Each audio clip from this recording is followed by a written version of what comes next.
سلام درود به تمام عزیزان کانال یوتیوب جیولوژی ان نیچر.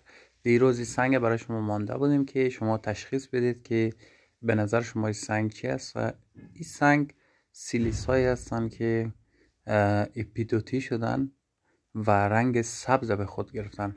اینا تحت تاثیرات آلتریشن رنگ سبز به خود گرفته هستند. و امروز یک ویدیوی جدید برای شما آوردیم، یک ویدیوی بسیار مقبول، یک منظره زیبا از سنگ های مدور که چرا اینا مدور هستن به نظر شما، و یک منظره زیبایی کنار دریا هستیم.